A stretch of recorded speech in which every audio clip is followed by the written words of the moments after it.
We train just as hard as the men, want it just as bad as the men, and like want to be respected in the same way in the sport.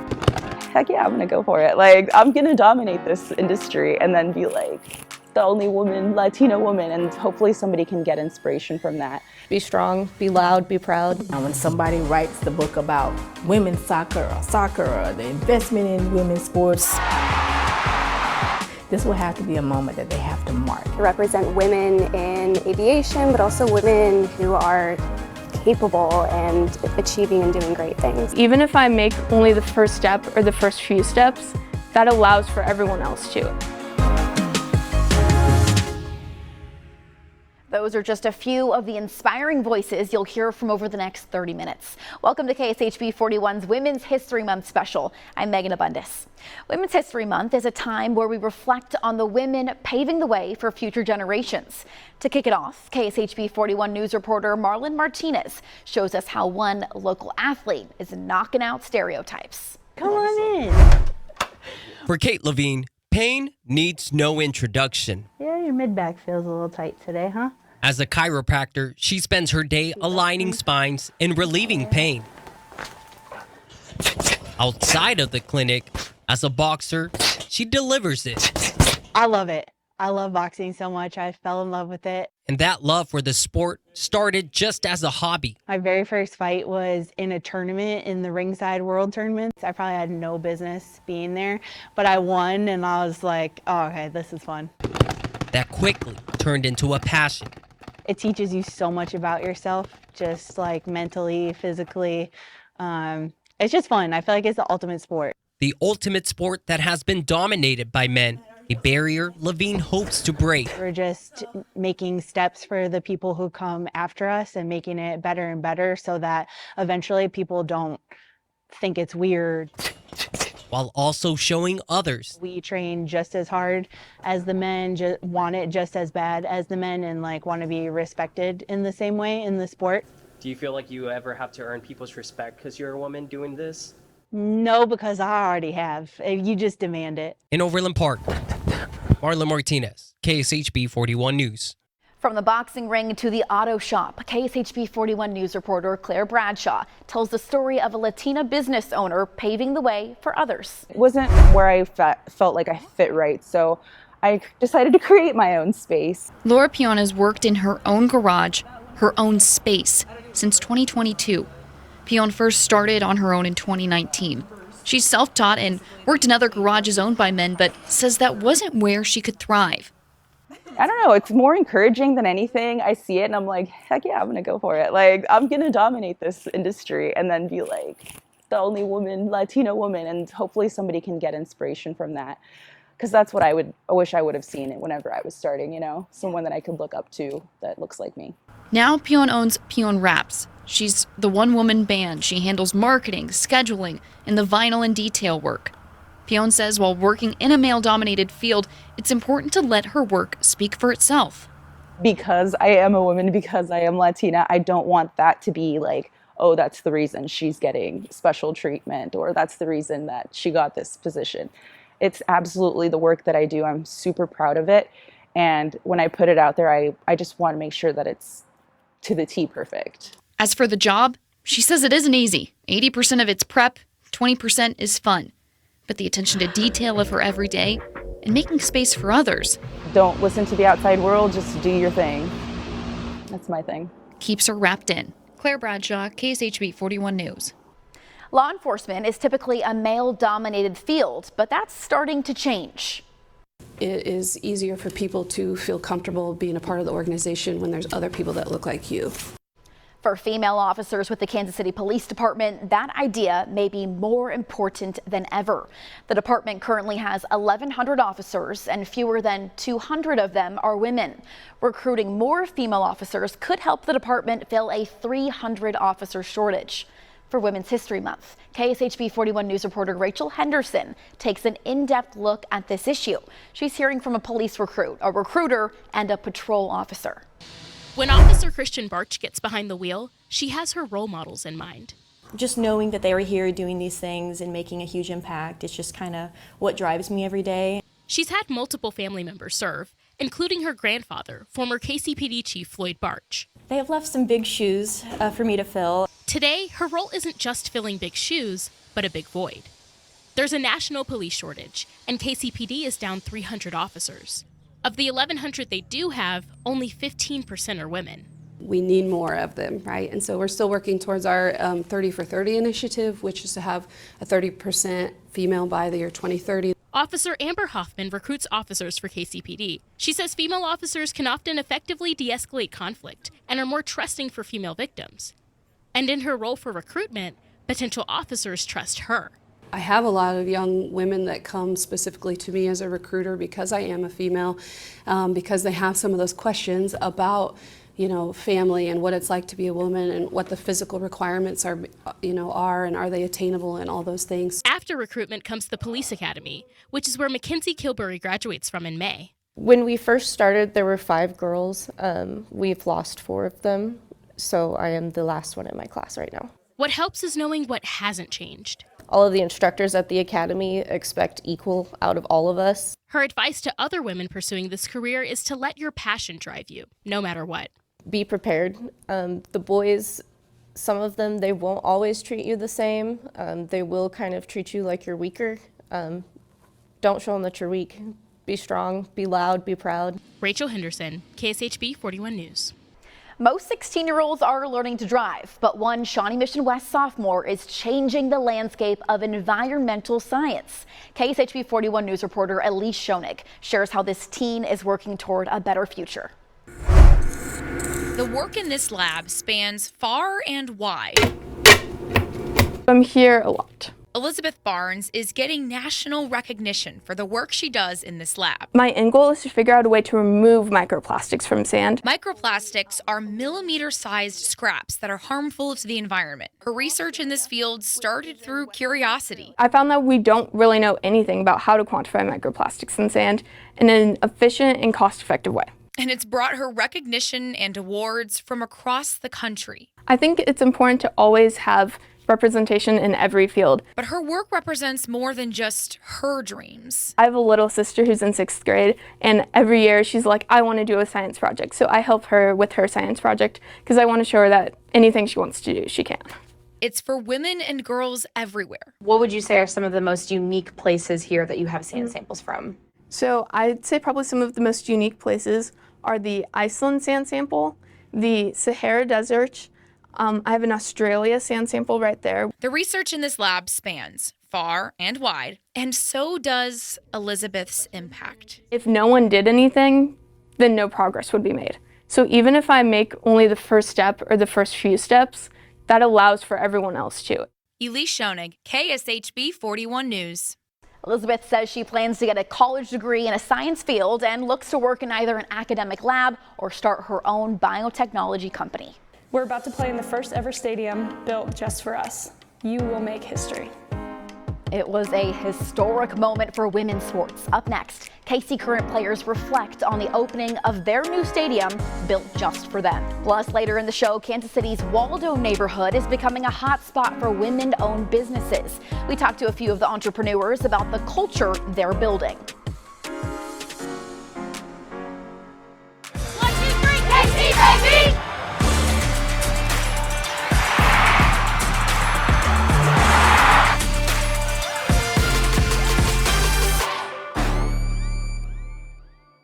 Our very own KC Current made history this March with the opening of CPKC Stadium. It's the first stadium in the world that's built exclusively for a women's professional sports team.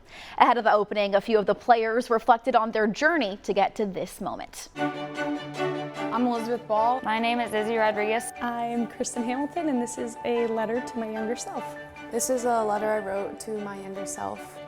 Dear little Claire, the heart that is sitting inside your little chest is the same one that is sitting inside mine, and its unbreakable love for the beautiful game has only grown stronger. We're not that different.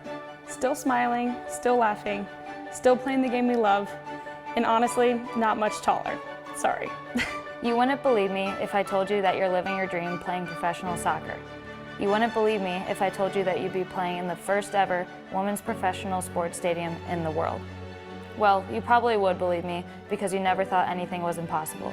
Know that the professional career you tell everyone that you want to have when you grow up isn't just a crazy dream. We're about to play in the first ever stadium built just for us. You will make history. If I had to give you one piece of advice for your upcoming years, it would be to enjoy every moment. Keep pushing boundaries, and most importantly, keep being you. And continue to love the game. It's taking you to incredible places. You're about to go for a ride. Trust me. Smile, Claire. There's a lot for you to be excited for. The opening of CPKC Stadium wasn't just historic for women's soccer, but women's sports as a whole. I took a deeper look at how this could spur more investment from other teams.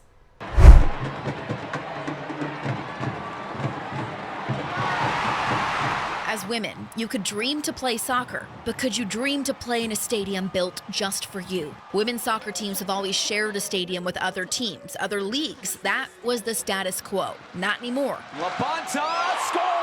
I mean, sold out. Sold out. That piece sold out. Not only did we build it, they came. The Kansas City Current is one of one. To have the world with their eyeballs on us, it's really exciting. On or off the pitch, in and out of the boardroom, Jocelyn Monroe sees the impact of a new stadium. She's the team's VP of marketing and sees this moment as a new era for sports. That this wasn't just a leap. This was by leaps and bounds that we, increased the investment. This is history. I'm standing in what is history. This will go down when somebody writes the book about women's soccer or the investment in women's sports or sports in general. This will have to be a moment that they have to mark. They cannot overlook this moment. She says brands are jumping to get involved, and not just for charitable efforts. Yes, we want to do that, but we have a real opportunity here for you to grow your business, grow your brand. A moment for women. In this training facility, in our stadium, and bringing this team back to this city, it's really all about impacting women and providing opportunities for them to live out their dreams. And they invite you down to be a part of the history. It is a moment, it will go down as probably one of the best moments in my career. The players weren't the only ones making history. A group of pilots from Whiteman Air Force Base marked the occasion with an all-female flyover over the stadium. I had the chance to be there as KC Current players got a tour of the base and met with these pilots ahead of the historic moment. On the field, or in the pilot's seat.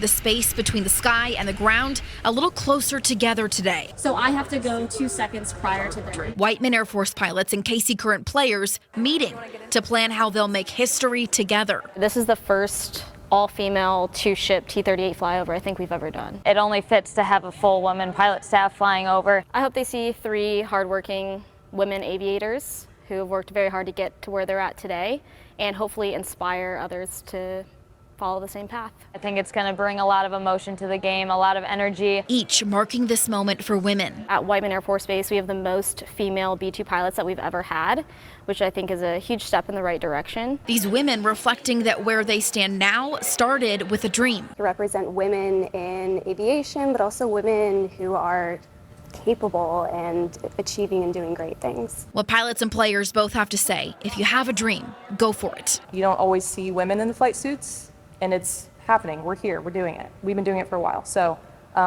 if it seems like a hard goal or there's a barrier, we're working to make it easier for you, and the next people will do the same. Now is the time to go for it. Coming up next, the new leader of Metropolitan Community College shares advice for other women trying to pave a path in higher education. Plus, biologically, it's not my baby. It is their baby, just their bun, my oven. how a local woman gave the gift of motherhood to a member of her own family. We'll be right back.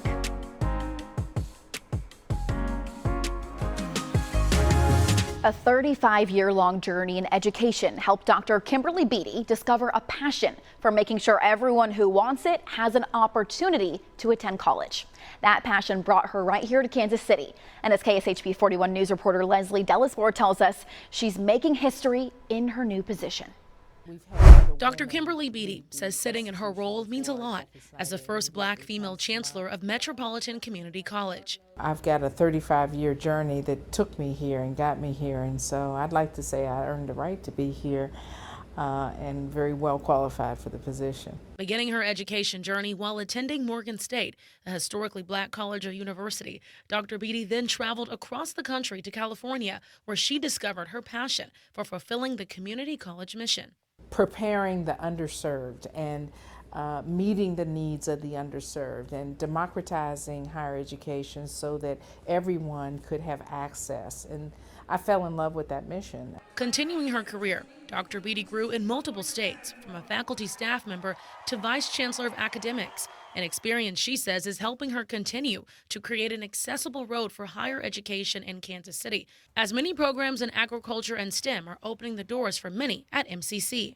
And so that just creates access to whether you're men, women, or whatever demographic you come from, gives you greater access. And as a community college, that's what a community college should do. And I'm just so glad and proud to be the one leading that work and making an imprint in this city at this time. However, as a woman in higher education, she has this message for women looking to move forward in any aspect of their career. Just because somebody else says what you just said in a meeting, it doesn't mean that it's not worth it. That means it was worth repeating. Just because you might not have gotten the position that you know you should have gotten, it just means that you needed to apply that experience and get some more seasoning. And if what's best for you is where you are, then do the best that you can where you are. In Kansas City, Leslie Delasport, KSHB 41 News. A recent study published by Wells Fargo says over the last 5 years, the number of women-owned businesses increased at almost double the rate of businesses owned by men. KSHB 41 News reporter Abby Dodge found a section of Kansas City where many local female-owned businesses have settled. I like it like that. Yeah. Like that? Yeah. Okay. Morgan Georgie and Carrie Kiefer own Ampersand Studio. They've been in business for 13 years, but put down roots in Waldo just over a year ago. We feel right at home and really welcome here. Waldo is a hub for female-owned businesses. There are about 30 in this neighborhood alone. It's always just other female businesses trying to build each other up in our experience. So we've been so lucky. For them, there's a focus on collaboration over competition. They recently created a candle design earlier this year with a shop in Brookside. It's really like we're a part of this small little club of women business owners. One of the newest additions to the neighborhood is Hema Hema, a cafeteria-style restaurant with a bodega and a space for cooking classes. And the soup, you got it, yes. Ashley Bear is the owner. She didn't know she'd be surrounded by other female businesses until she moved in. It's been an exciting development to know that and be aware of it and really foster that as well for other business owners. The women I spoke to today say the space for new entrepreneurs will never be full. And DeSort owns Soap Refill Station. She said the small local feel of Waldo makes for the perfect mix of businesses. It's like a sleeper attack, you know? It's like you wouldn't even guess it. And I think it just shows to the strength of gals that it's just like, I don't know, there's no difference. We can do it just like anyone else. And here's proof in Waldo. Abby Dodge, KSHB 41 News. Still ahead, honoring the trailblazing women in our community. We got a peek inside the Women's Hall of Fame at UMKC. Plus, it's a story many women can relate to: infertility, miscarriages, and the desire to grow your family. How a local woman made those dreams come true for her cousin. Thanks for joining us. We'll be right back. This Women's History Month, UMKC is showing off the Star Women's Hall of Fame. It honors women in fields ranging from science to philanthropy to activism and so much more. We had a chance to speak with one of last year's inductees who's been an advocate for KC's Latino community for decades. I appreciate UMKC for doing this and recognizing Latinas and recognizing women. And it's an incredible to see my name up there with everybody else. Nominations are open right now through June for next year's Hall of Fame class. If interested, we have more information on this story on our website, kshb.com. The last story is one of strength and selflessness. A Shoal Creek woman went the extra mile for her family, giving her cousin the gift of motherhood. KSHB 41 News reporter Caroline Hogan turned the mic over to Amanda Schulte, who said she'd do it all again if she had to. She was always so sweet to me. Amanda Schulte's cousin, Marissa Merlis, has always been at her big life events. So yeah, that was from college. This one is from our wedding. That was my high school graduation. Now, Amanda can say she's been there for one of Marissa's biggest events, watching her become a mother. It just felt like it was what I was supposed to do. Marissa and her husband lost their only child at birth. Not long after, Marissa was diagnosed with synovial sarcoma. My husband and I had gone through some fertility issues as well before we had our oldest, and multiple miscarriages, and so my heart just broke for her. Amanda said it was no question. If her cousin couldn't carry a baby, she wanted to be the one to do it. I knew the feeling that I had once I held my first child after having miscarriages, and I knew the feeling that it would give them, and for me to be able to make somebody feel that way was just very empowering. Amanda has 3 kids of her own and said her 4th pregnancy was pretty easy. Everybody's concern was, you're going to be too attached. How are you going to give that baby up? And then some people were like, oh, that's going to be your baby. And I'm like, no, it's not. Biologically, it's not my baby. It is their baby, just, their bun, my oven. On July 13th, 2023, a healthy baby Maya was born. They didn't get to experience that joyful birth. And here I'm bringing their daughter into the world, but I felt like it was about them. I wanted for them to be able to experience that joyful moment. It's a time they documented well, but even without the pictures, it's something she'll never forget, being by her cousin's side. It was just like looking at, a miracle baby that was like a niece to me. Caroline Hogan, KSHB 41 News. You can find all these stories and more on the Women's History Month page at kshb.com. Thanks so much for joining us and have a great day.